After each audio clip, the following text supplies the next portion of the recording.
천하의 학문을 베풀다. 천하포문 수능국어 박상혁 강사입니다. 충남 삼성고 13기 1학년 1학기 1회고사 대비 3주차 주간 테스트를 시작합니다.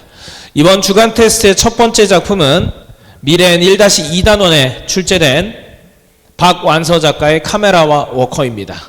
카메라와 워커가 상징하는 것이 무엇인지를 유념하면서 잘 읽을 작품인데요. 일단 이 작품 전체적으로 지배하고 있는 한국전쟁이라는 것, 전후 소설의 특징을 가지고 있습니다. 한국전쟁의 시기에 오빠를 잃습니다. 나라는 사람이. 그 오빠는 자신의 어머니의 아들이기도 하죠. 정확히 그 오빠, 아들만 잃은 게 아니라 아들 내외를 함께 잃어요. 그래서 그 내외가 담긴 아들 훈이를 나와 나의 어머니가 함께 키웁니다. 우유값이라도 벌어야겠다는 생각에 북에서 남쪽으로 피난까지 오고요. 그 아이를 풍요롭진 못하지만 그래도 먹고 살 만큼 키워준 나. 그 아이가 고등학교 2학년이 됐습니다. 고등학교 2학년이 될 때 첫 번째 사건, 문과와 이과 중 무엇을 선택할 것인가? 아이는 나에게 상의도 없이 문과를 선택했습니다. 하지만 문과는 사상과 관념과 연관이 되기 때문에, 그죠? 나의 오빠도 그런 이념 갈등으로 인해서 목숨을 잃었기 때문에, 그렇다면 혹시라도 이 아이의 문과 선택이 그런 오빠와 같은 부정적인 비극적인 일이 벌어지게 하면 어떡할 것인가에 대한 두려움을 가지고 훈이와 상의도 없이 몰래 학교에 가서 담임선생님과의 대화를 통해 아이를 이과로 전향시키고 훈이에게 이과를 억제하는 그러한 과정 속에서 나오는 언어 카메라. 고모가 생각하기에 카메라는 어떤 존재인가? 그죠? 기술직과 같은 사람들이 근면하고 성실하게 살면서 주중에 일하고 주말에 놀러 다니면서 카메라를 들고 이런저런 사진을 찍는 그러한 행복하고 안정적인 삶을 살 수 있을 거라 생각하면서 이과를 권했습니다. 그런데 훈이가 이과로 전향한 후 성적은 계속 떨어지기 시작했고 인류대학에 갈 수 있을 거란 기대와 달리 삼류대학 토목과에 간 훈이. 어떻게 생각하시나요? 이 친구는 자신의 적성에 맞지 않는 일이기 때문에 대학교의 성적도 그리 좋지 못했고, 그죠? 데모 같은 것에도 참석하지 않아 그냥 사람들 사는 대로 군대에 갔고, 군대에 가서 나라는 사람은 이미 다른 사람과 가정을 가지고 있기 때문에 이쪽 집안은 아니고 이 아이가 홀 할머니 한 분을 모시고 사는 것처럼 그림이 되어 있어서 의가사 제대가 된 것 같아요.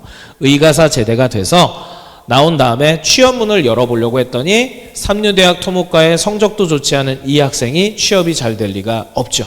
그래서 취업이 잘 안 되자 해외 취업이라도 하면 어때? 라는 생각으로 고모에게 얘기를 합니다. 내가 해외 취업을 하기 위해선 이 사람 저 사람 만나야 되니까 그 사람들과 만나서 소통할 수 있는 교재비를 달라. 그랬더니 고모는 그걸 단칼에 거절하고, 아니다, 내가 술을 쓰마 해서 뒷돈을 줘서 어느 한 건설 회사의 측량기사 보조로 이 아이를 취업시켜. 건설 현장은 자신들이 살고 있었던 도시가 아닌, 그죠? 영동고속도로 현장으로 가게 되었고, 아이가 6개월 동안 엽서 한 통 없길래 이거 뭐 죽은 거 아닌가 싶기도 하고 해서 직접 찾아 나서죠. 그 과정에서 나오는 나에 대한 이야기. 혹시 이 버스를 타고 가다가 내가 죽어서 그 얘기로 훈이가 정규직이 됐으면 좋겠다 라는 생각을 할 정도로 나는 훈이를 아끼는 사람입니다. 그런데 훈이의 그 생활을 보니까 이건 사람 사는 꼴같이 살지도 않아요. 고모가 생각했었던 이 아이는 주말마다 카메라를 들고 여기저기 다닐 수 있는 그러한 삶을 살 줄 알았는데, 그죠? 워커를 신고 아침부터 밤까지 한 번도 쉬지 못하고 가까운 시가지에 나가서 고기 한 번 먹지 못한 삶을 가지고 있고 쥐꼬리 같은 월급을 받고 사는 그러한 모습에서 안 되겠다. 거기에다가 얘가 사는 곳에 가보니까 이건, 그죠? 여기는 공장 노동자들에게 폭리를 취하는 상점과 그 다음에 나의 아이에게 관심조차 없는 하숙방 주인까지 보면서 안 되겠다, 서울로 데려가야겠다 라는 생각을 하죠. 그래서 훈이에게 서울로 가자고 얘기했을 때 훈이가 단칼에 거절합니다.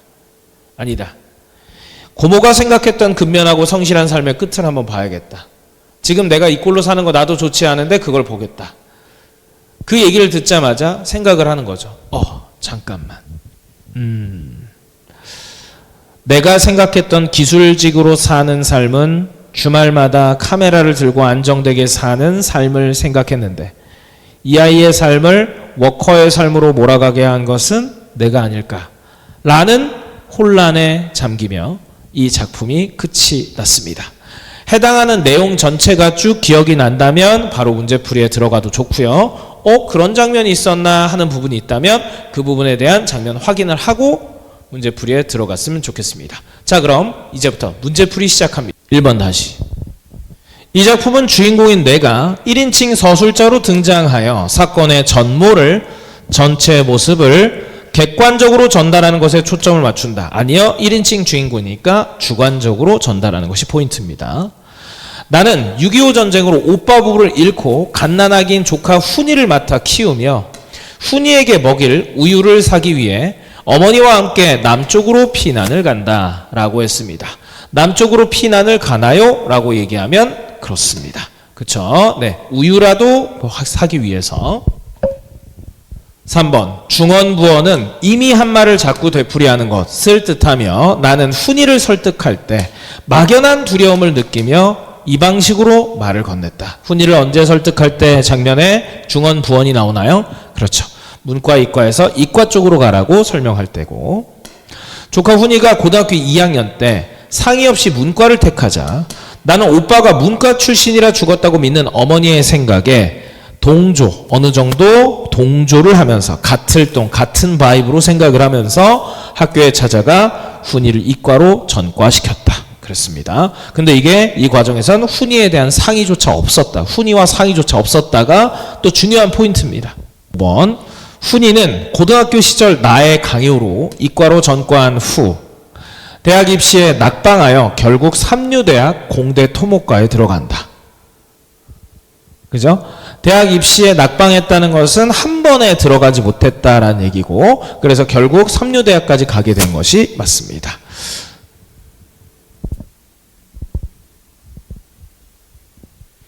6번 훈이는 대학 졸업반 때 고모가 카메라를 사주겠다고 제안을 했습니다. 그랬죠. 그런 장면이 있죠. 카메라라면 지긋지긋해라고 단호하게 거절했습니다. 여기서 카메라라면 지긋지긋해란 말은 왜 나왔을까요? 라고 하면 고모가 맨날 카메라를 들고 주말마다 다니는 행복한 삶을 살아라는 이야기를 입버릇처럼 계속 했기 때문이겠죠. 그래서 그런 얘기 듣고 싶지 않다. 그게 존재하는 거 원치도 않는다. 라는 식으로 거절을 한 것입니다. 7번입니다. 훈이가 고모에게 해외 취업을 하겠다며 교재비 명목에 돈을 요구한 것은 그렇습니다. 고모가 자신에게 강요하는 삶의 방식에 대한 거부감을 드러낸 것이다 라고 얘기했을 때 이 부분이 좀 명쾌하지 않다라고 느낄 수 있습니다. 그래서 그 부분을 같이 잠깐 읽고 가겠습니다. 이 장면입니다. 2년 가까이를 이렇게 지겹게 보내던 훈이의 어느 날 나에게 해외 취업의 길을 뚫을 수 있을 것 같으니 교재비로 돈을 좀 달라는 당돌한 요구를 해왔습니다. 그랬을 때 고모인 나는 뭐라고 해외 취업? 그럼 외국에 나가 살겠단 말이지? 그건 안 된다 라고 얘기했을 때 이 아이가 대답하는 거 보세요. 왜요? 고모 째째하게 돈이 아까워서? 아니면 고모가 영영 할머니를 떠맡게 될까봐 두려워서? 겁나서? 라고 이제 물어봐요.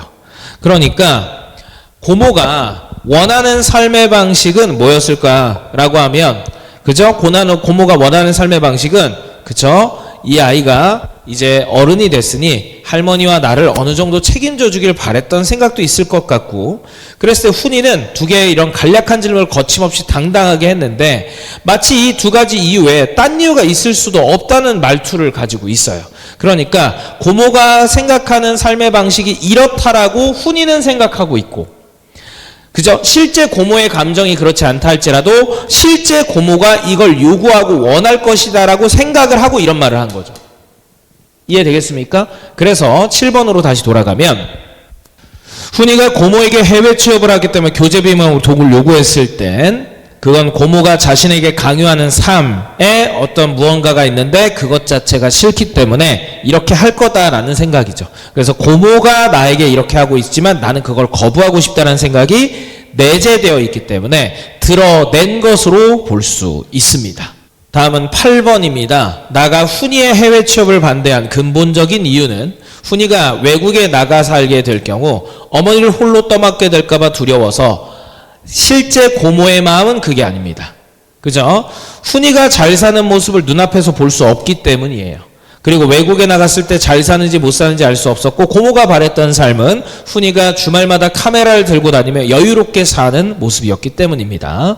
그래서 이것은 X입니다. 훈이는 영동고속도로 건설 현장에서 관리직으로 근무하며 관리직이 아니고 기술직입니다. 훈이가 생각하는 관리직은 그죠? 그냥 놀고 먹는 바보 병신들이에요. 그죠? 나쁜 새끼들이고 그렇기 때문에 기술직이고 밤에는 측량이 아닌 제도 업무를 수행하느라 바쁜 시간을 보내고 있다. 제도, 그림도 짜, 만들 제짜. 오늘 측량한 내용을 그림으로 그려낸 작업까지 훈이가 도맡고 있었던 거죠. 10번 영동고속도로 현장에서 다시 만난 훈이는 식성이 까다롭고 소식하는 모습이 아니라 왕성하게 먹어대는 모습을 보였습니다. 그죠? 막 불고기를 마구잡이로 먹어대는 모습을 보여줬었죠. 11번입니다. 훈이는 서울로 돌아가자는 나의 제안을 거절하며 기성세대가 믿는 기술이나 근면이 결국 어떤 보상으로 돌아오는지 똑똑히 확인하고 싶다고 말했다. 그렇습니다. 중요한 장면이고 나는 훈이를 배웅하고 돌아오는 길에 훈이를 키워온 방식이 빗나간 것에 대해서 혼란을 느꼈다. 이렇게 작품이 마무리가 져지고요. 3번 작품 속에서 카메라는 고단한 노동의 현실을 상징하고 워커는 경제적으로 안정되어 편안하게 여가를 즐기는 삶을 상징한다 해서 이 카메라와 워커가 바뀐 거죠. 고단한 노동의 현실은 워커, 경제적 안정, 카메라. 그래서 스위치 바꿔야 됩니다.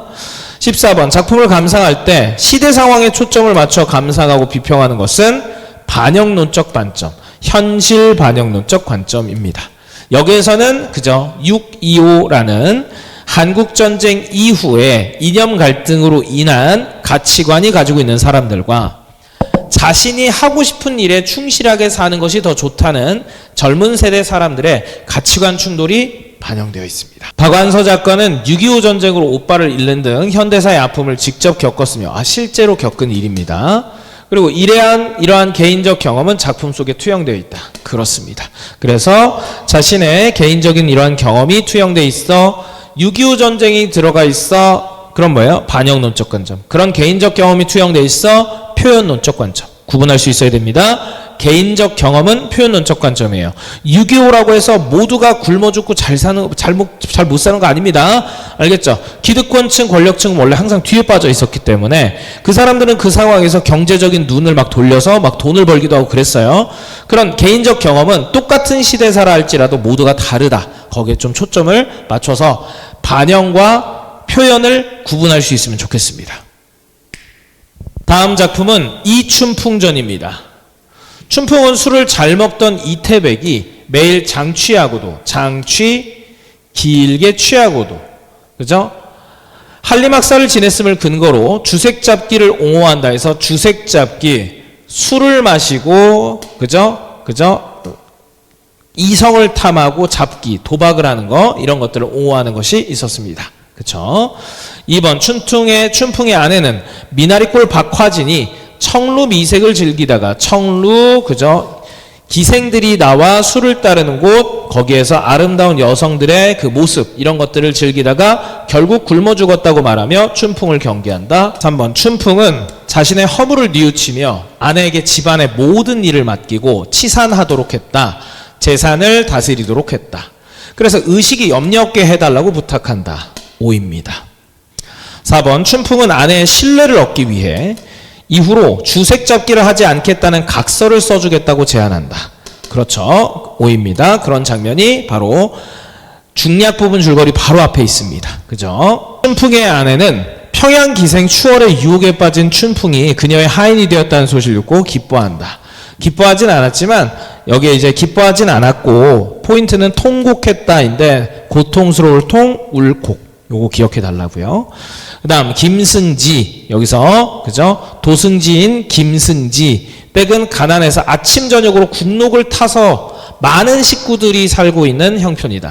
그래서 아침 저녁으로 나라에게 돈을 빌려야 되는 그러한 입장, 월급을 미리미리 떼서받는 그런 입장으로 사는 가난한 형편이었다. 그렇습니다. 7번 춘풍 아내는 김승지 댁 노부인에게 바느질 품을 얻기 위해 접근했다가 매일 차담상을 대접하게 되었다. 왜 그랬죠? 이 노부인이 생각보다 어떻구나? 가난하게 살고 있구나. 그럼 이 댁에게 내가 조금이라도 좋은 일을 베푼다면, 그죠? 이 부인이 나를 예뻐할 것이고, 그러면 김승지가 평양감사로 지금 지원을 하고 있으니까 이 사람이 평양감사가 됐을 때 내가 평양감사 뒤를 따라서 남편의 문제를 해결하러 갈 수 있겠다라는 빅 플랜이 있었던 거예요. 그래서 차담생을 매일 대접하게 됐다는 거 기억해 주시면 되겠습니다. 8번, 도승지는 대부인의 얼굴에 화기가 가득한 이유가, 여기서 대부인은 그렇죠, 김승지 댁 노부인과 같은 사람이고 얼굴에 화기가 있다. 여기서 화가 난다는 게 아니라 평화로울 화, 온화할 화, 기운기. 화기가 가득한 이유가 춘풍의 지엄이가 차려온, 지엄이 아내의 처 같은 말이고 차려온 차담상 덕분임을 알게 된다. 왜요? 대부인이 말을 해줘요. 그쵸? 다음 9번, 김승지가 평양 감사가 되자 춘풍의 아내는 자신을 비장으로 데려다 달라고 직접 부탁하지 않고 자신의 오라비를 회계비장으로 데려가 달라고 부탁을 합니다. 그런데 실제로 이는 자신의 오라비가 아니고 춘풍이 남장을 한 거죠. 10번, 춘풍의 아내는 평양으로 가기 위해 여자 의복을 벗고 남자 의복으로 치장한다. 다음 질문은 2024학년도 3월 문항번호 39번부터 43번까지의 독서 나이테 고고학 해설하도록 하겠습니다. 1번, 나무의 나이테는 위치에 따라 심재와 변재로 구분된다. O예요, X예요? O. 2번, 심재는 실제 나무의 성장 초기에 형성된 안쪽 부분으로 생장이 거의 멈춘 상태이다. O. 됐죠? 네, 거의 멈췄고요. 변재가 계속 자라는 거죠. 제한 요소의 법칙, 제한한다는 것은 걔가 제한 요소라는 것은 걔가 성장하지 못하게 하는 요인이다 라는 거죠. 그래서 나무의 생장에 필요한 요소 중 가장 풍족한 요소가 나이테 너비 변화에 가장 큰 영향을 주는 게 아니라 가장 부족한 요소가, 왜냐하면 부족한 요소한테 맞춰줘야 되기 때문에 딱 그만큼만 생장할 수 있기 때문에 그렇습니다. 4번, 나무가 생장에 필요한 생물학적 활동을 가장 부족한 환경 요소에 맞추는 것은 안전하게 생장하기 위한 것이다. 그렇죠? 같은 말이고 안전하게 생장을 하기 위해서고, 그죠? 부족한 요소가 아닌 풍족한 요소에 맞추면 결국은 부족한 성장이 생길 것이기 때문에 안전한 생장이라 볼 수 없다. 5번입니다. 수종이 같더라도 지역이 다르면 생장 환경이 다른 거죠. 그래서 나이테 너비 변화의 패턴이 달라집니다. 어떤 성장은 어떤 곳은 빛이 부족할 수 있고 어떤 곳은 물이 부족할 수 있기 때문에 달라진다. 6번, 변제 일부 또는 전체가 잘려나가 유물의 변제 나이테가 전혀 없는 경우에도 벌채 연도를 정확하게 추정할 수 있다. 아닙니다. 변제가 있어야만 하기 때문에 변제가 있는지의 여부를 제일 먼저 체크합니다. 없다. 됐죠? 7번, 패턴 비교를 통해 유물 연대기와 표준 연대기가 일치하는 부위의 시작 나이테부터 마지막 나이테까지가, 그죠? 절대 연도이기 때문에 그 연도를 확정합니다. 그래서 이건 절대 연도를 확정한다라고 보면 되겠습니다. 그렇게 절대 연도를 확정하는데 유물 연대기와 표준 연대기를 비교할 때 얘네 둘은 비교해도 되는 대상인가를 보기 위해선 T값과 G값을 고려하게 됩니다. 그래서 T값과 G값의 정의도 기억을 해주셔야 되고 3.5 이상, 6.5 이상이 돼야 된다는 것도 기억해 주시면 좋겠습니다. T값과 G값의 정의 뭐예요? 대답해 보세요. 안 돼요? 빨리 질문 보고 오시고 이상으로 바꿔야 된다. 9번, 목재 유물의 제작 연도. 여기선 벌채 연도랑 제작 연도는 꼭 구분해야 돼요. 절대 연도, 벌채 연도, 그 다음 제작 연도 다른 거고.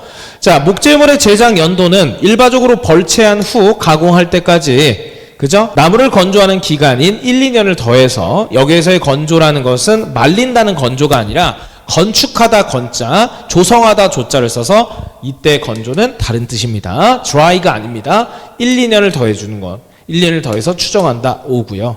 변제의 바깥쪽 나이테 일부가 잘려나갔어요. 그럼 잘려나간 만큼 뭐 해줘야 돼요? 더 해줘야 돼요. 그래서 나이테 절대 연도에 잘려나간 변제의 나이테 수를 더해줘야 합니다. 그래서 X입니다. 2025학년도 3월 문항번호 43번부터 45번까지의 고전소설 쌍주기현 시작하도록 하겠습니다. 해설 시작합니다. 가족관계 잃어버리면 안 돼요. 아버지는 이름이 서경, 그리고 직업은 안무사, 그죠? 파견돼서 안무사에 사는 사신입니다. 그 다음에 그의 아들을 놓고 남만으로 사신으로 갔다가 볼모로 잡혀서 10년이 흘렀습니다. 그의 아들이 10년 동안 선장을 해요. 아들의 이름은 서천흥. 그 서천흥은 지금 그래서 뭘로 출병하게 됩니까? 대원수로 출병을 하게 됩니다. 그래서 서안무사, 서원수 기억해 주시고 아버지 아들 관계입니다. 서원수는 남만국의 사신으로 떠난 뒤 돌아오지 않는 아들 서천흥을 찾기 위해 대원수로 출정했다 해서, 자, 일단 첫 번째, 서원수가 남만국의 사신으로 간 것이 아니라 서안무사가 간 것. 그 다음에 돌아오지 않아요. 그죠? 돌아오지 않는 것은 누구냐? 아버지 서경이고, 그 다음에 국난도 해결을 해야 되니까 남만 애들이 찾고 이제 뭐예요? 자꾸 걸리적거리게 하니까 두 가지의 목적성을 가지고 대원수, 큰데 으뜸원 장수수, 국가의 가장 큰 장수로서 출병을 합니다. 2번, 서안무사는 수십 명의 적장을 죽이며 명나라가 잃었던 고을을 회복했다 해서 이것은 출병한 서원수입니다. 3번, 서안무사는 군영 문 밖에서 서원수를 처음 마주하고 그가 자신의 아들임을 단번에 알아보았다? 아니요, 처음엔 알아보지 못했고, 그죠? 왜냐하면 어렸을 때 6살 때 떠났는데 지금 애가 16살이니까, 그죠? 알아보지 못했죠, 단번에는.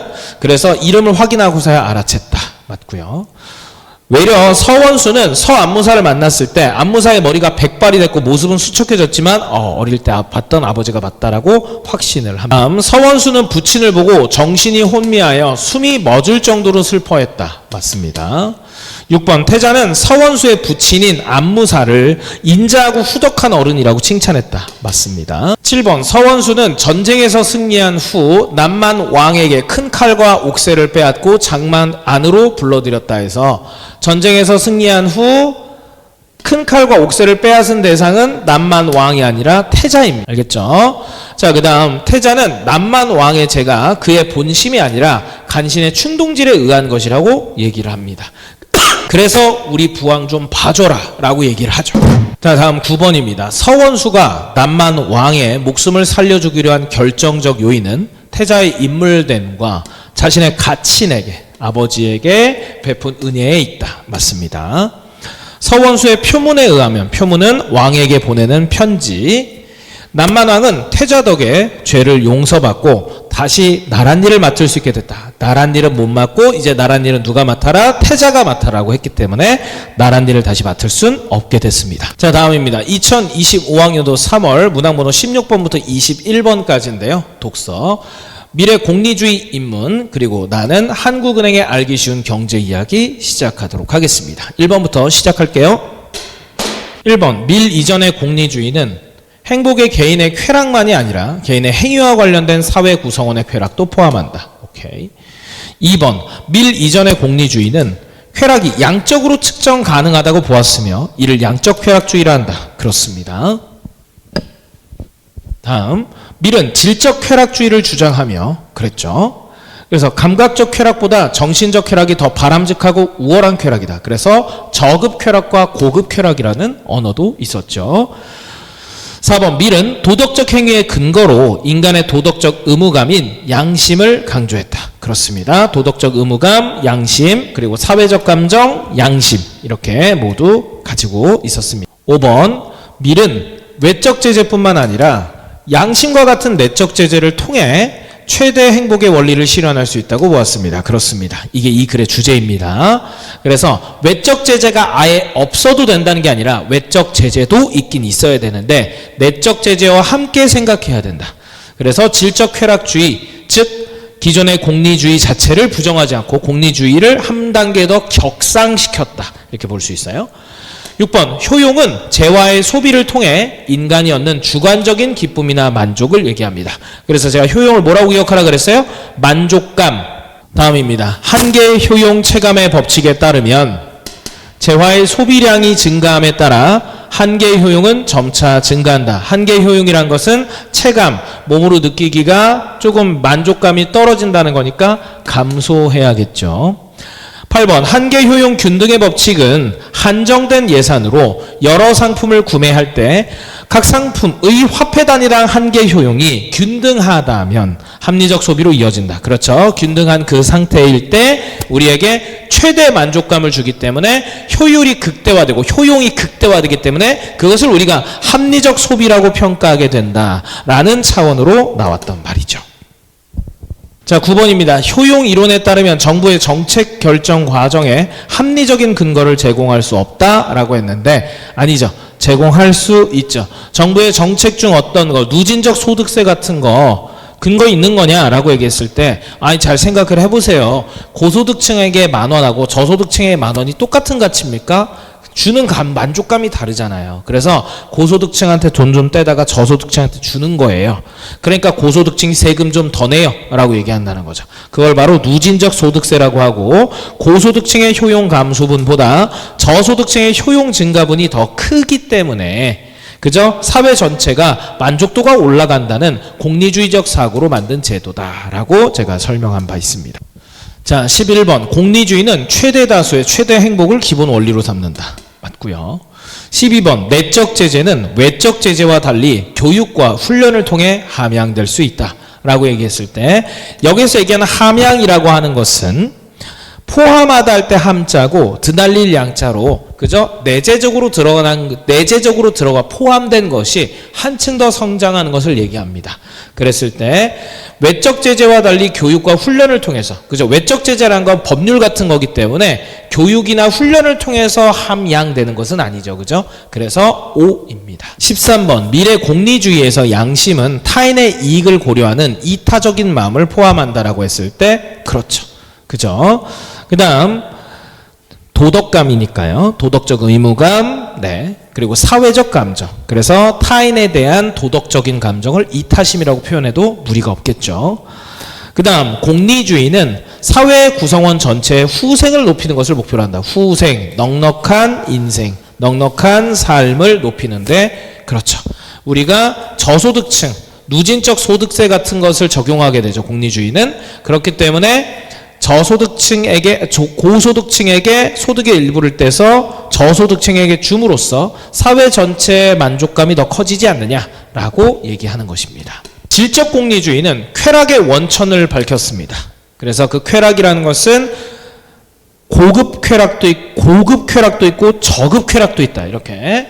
그래서 그 원천을 따로따로 분리를 했고 그것이 동일한 것이 아니라 서로 다르다. 이질성을 규명을 해서 다를 이 성질질, 쾌락의 개념을 좀 더 정교하게 접근했습니다.